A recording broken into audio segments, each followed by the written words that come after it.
చరిత్రలో ఎప్పుడు చూడనటువంటి ఒక రోత. అసలు ఇటువంటి విధంగా కూడా స్కాములు చేస్తారా అనిపించేంత చెత్త. అది జగన్కి మాత్రమే సాధ్యం, వైసీపీ వారు మాత్రమే చేయగలరు. ఎంత ఘోరం అండి. గణేష్ గోల్డ్ తాకట్టులో ఉన్న బంగారాన్ని విడిపించి కొనబడును. సంప్రదించండి 9966651144. ఎవడన్నా కానీ ప్రైవేట్ వాడిని ఉంటే వాడిని ఓన్ చేసుకొని గవర్నమెంట్లో మర్జీ చేసుకొని ముందుకెళ్తారు. ప్రభుత్వానికి సంబంధించి ఒక సక్సెస్ఫుల్ బ్రాండ్ అది. దాని వాడన్నా ప్రైవేట్ వాడికి అప్పచెప్తాడు. జగన్ అప్పచెప్పాడు. ఈరోజు విజయ డైరీకి సంబంధించి ఎవరైతే చైర్మన్గా ఉన్నారో గుత్తా అమిత్ రెడ్డి, ఆయన బయట పెట్టినటువంటి నిజాలు చూస్తుంటే అసలు వైసీపీని ఏం చేయాలంటారు? అసలు మీరు అసలు జగన్ అనే వ్యక్తి అసలు ఏమన్నా ఆలోచిస్తాడా? అరే అసలు చుక్క పాలు కూడా సేకరించకుండా లక్షల కేజీల నెయ్యి తయారించినటువంటి వీళ్ళు ఇప్పుడు జస్ట్ వెజిటేబుల్ ఆయిల్తో నెయ్యి తయారు చేస్తున్నారు. అది కూడా ఏంటి? విజయ బ్రాండ్. విజయ అంటే ప్రభుత్వం అది. తెలంగాణలో ఏమో విజయ బ్రాండ్ తరఫున అమ్మకాలు పెంచడానికి ద బెస్ట్ ఆల్ ఎఫర్ట్స్ వీళ్ళు పెడుతుంటే, ఏపీలోనేమో ఆ విజయ బ్రాండ్ని గుజరాత్ చెందినటువంటి మేఘనా ఫుడ్స్ అని చెప్పేసి ఒక ప్రైవేట్ వాళ్ళకి అప్పచెప్పి ఈ విజయ బ్రాండ్ని వాడుకొని మీ ఇష్టం చెలరైపోండి అని చెప్పేసి అన్నారు. మరి దానికి రాయల్టీ పే చేస్తున్నాడా లేదన్నప్పుడు లీజ్ కింద దాన్ని ఏమైనా తీసుకున్నాడా? ఇవన్నీ ఇక్కడ విచారణలో తెరాలి. ఎందుకంటే వైసీపీ హ్యామ్లో జరిగిన మరో పెద్ద భారీ స్కామ్ బయటపడింది. ఈరోజు తెలంగాణలో ఉన్నటువంటి సామాన్య ప్రజానికం ఎప్పుడైతే గుత్తా అమిత్ రెడ్డి చెప్పిన నిజం ఉందో దెబ్బకి ఇక విజయ బ్రాండ్ అంటే భయపడుతున్నారు. కారణం పేరుకే విజయ బ్రాండు, అది వచ్చేసి ప్రైవేట్. ఇప్పుడు ఏం చేయాలి? నార్మల్ వాళ్ళు అంటే ఓకే కొని తీసుకెళ్తారు. కొంచెం చదువుకున్న వాళ్ళు ఉన్నారు కదా, వాళ్ళు డీటెయిల్స్ వద్దని స్కాన్ చేస్తున్నారట. స్కాన్ చేస్తే విజయ బ్రాండ్ అన్నప్పుడు ఎక్కడ తయారైంది? తెలంగాణ లేదంటే ఏపీ. డీటెయిల్స్ ఇవి కదా రావాలి. ఆహా, ఎక్కడో తయారైన డీటెయిల్స్ వస్తుంది. ఏంద్రా అని చెప్పేసి క్రాస్ చెక్ చేసి ఫుడ్ ల్యాబ్ పట్టుకెళ్ళి చెక్ చేస్తే దాని లోపల ఉన్నది నెయ్యి కాదు, అది వెజిటేబుల్ ఆయిల్. నెయ్యి ఉంది బట్ కొంత. జగన్మోహన్ రెడ్డి హయాంలో తిరుమల నెయ్యి అంటూ సప్లై చేసిన దానిలో అసలు పాలే లేవు. పాలు సేకరించినటువంటి, అసలు వెన్న సేకరించినటువంటి, నెయ్యే లేనటువంటి సింథటిక్ గీ అది. ఇక్కడ విజయ బ్రాండ్ కదా, జనాలు వాడుతున్నారు కదా అని చెప్పేసి నెయ్యే, కానీ అందులో ఎక్స్ట్రాగా ఏం కలుపుతున్నారు? వెజిటేబుల్ ఆయిల్ కలుపుతున్నారు. దాంతో అది కాస్త ఏమవుతుంది? క్వాంటిటీ పెరుగుతుంది. ఇక దానిని కేజీ లెక్క, అర కేజీ లెక్క ప్యాకెట్లు విజయ బ్రాండ్ అనేట్టు పెట్టి అమ్మేస్తున్నారు. అసలు ఎలా ఎంత పెద్ద స్కామ్ చేశారు? ఈరోజు తలలు కొట్టుకుంటున్నారండి. అసలు ఎవరు?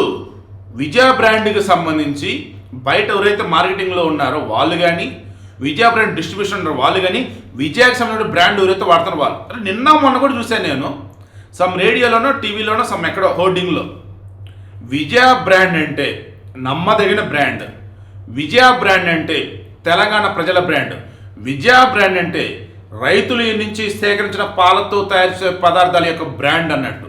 ఈ వేలో ఇప్పుడేం చెప్పాలి?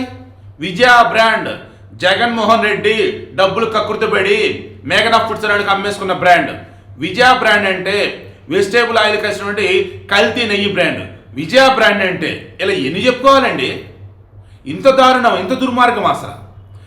మొన్నటిగా మొన్న హెరిటేజ్ మీద వచ్చేసి సంబంధం లేనటువంటి టాపిక్ మీద వచ్చేసి హెరిటేజ్ మొత్తం ఫ్రాడ్ అని అంటాడు.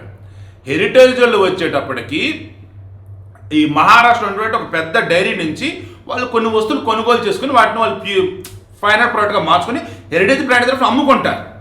వారికి అవతల ఉన్న వాళ్ళకి ఏంట్రా అన్నప్పుడు కేవలం హెరిటేజ్ అనేది అవతల నుంచి కొనుక్కుంటారు. ఈ అవతల వాళ్ళు ఏం చేస్తున్నారు? తిరుమలకి నెయ్యి సప్లై చేస్తున్నారు. అందులో కల్తీ ఉందా అంటే కల్తీ లేదు, కానీ కల్తీ ఉంది అన్నట్టు, అసలు పనికిరాదు అన్నట్టు, దానికి మరల ఇప్పుడు టీటీడీ టెండర్లు ఇచ్చారన్నట్టు. టీటీడీకి సంబంధించి ఇప్పుడు ఒక నెయ్యి వెళ్ళాలి అన్నప్పుడు అత్యాధునికమైనటువంటి ల్యాబ్లో పరీక్షలు చేసి అది ప్యూర్ గీ అని తెలిసాక పంపుతున్నారు. సో ఇలా చెప్పుకుంటూ పోతే ఏమన్నా అనకూడదు, కానీ ఎంత దారుణం అండి అసలు. అరే పరమ పవిత్రమైనటువంటి తిరుమలకి సంబంధించి నువ్వు నెయ్యి సప్లై చేస్తే అది మొత్తం సింథటిక్ గీ. విజయ బ్రాండ్ లాంటి ఒక ప్రభుత్వ బ్రాండ్, అది కూడా అద్భుతమైన లాభాలు గడిస్తున్న బ్రాండ్, అది కూడా రైతుల దగ్గర నుంచి సేకరించిన నాణ్యమైనటువంటి పాలతో ఈ విజయ బ్రాండ్ పేరుతో పాలు పాల పదార్థాలు రెడీ చేసి మార్కెట్లో సప్లై చేస్తే బ్రహ్మాండమైన కొనుగోలు ఉన్నటువంటి బ్రాండ్. అటువంటి బ్రాండ్ని చెట్టు పేరు చెప్పి కాయలు అమ్ముకోరు అన్నట్టు విజయ బ్రాండ్ మేఘనా ఫుడ్స్ అని అంటగడితే వాళ్ళేమో అడ్డదిడ్డగా దానిలో ఏవో పెట్టి బయట అమ్ముతూ ఉంటే అది కాస్త అచ్చం తెలంగాణ విజయ బ్రాండ్ లాగా ఉండబట్టేసరికి దాన్ని కొనేస్తున్నారు. దీన్ని ఇంటికి చూస్తే తేడా ఉంది. ఏంటంటే విజయ అనేసరికి ఇంకేముంది, Telangana government fraud fraud fraud అయిపోయింది. సర్వనాశనం చేయడంలో జగన్ మించినోడు లేడు. ఇది అంటారు, నిజానికి శత్రువులు ఎక్కువ, అబద్ధానికి మిత్రులు ఎక్కువ అన్నట్టు. అలాగే చెడుకేమో ఫ్యాన్స్ ఎక్కువ, నిజానికి మంచికి వచ్చేసరికేమో అసలు క్షేమం కొరకు తక్కువ ఉంటారు. అలాగే ఉంది ఈరోజు.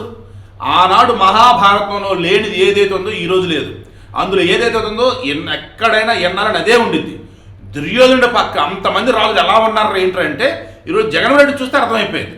ఇంతమంది ఎలా ఇక జగన్మోహన్ రెడ్డి పక్కన ఉన్నారంటే వాళ్ళకి చెడే కావాలి, వాళ్ళ స్వార్థమే కావాలి, మిగతాలు ఎలా పోయినా పర్లేదు. ఇప్పుడు మరో అతిపెద్ద మరక, దీనిని తప్పించుకోలేరు. వైసీపీని దహించి వేసింది ఈ మరక. ఖచ్చితంగా ఈ విజయ బ్రాండ్ దానికి సంబంధించి వీళ్ళు చేసిన స్కామ్ ఏదైతే ఉందో ఐఎమ్ షూర్ ఖచ్చితంగా ఈ వైసీపీని పాత్రను తొక్కడం ఖాయం. జగన్ ఖాతాలో మరో అతిపెద్ద భారీ స్కామ్ ఇది.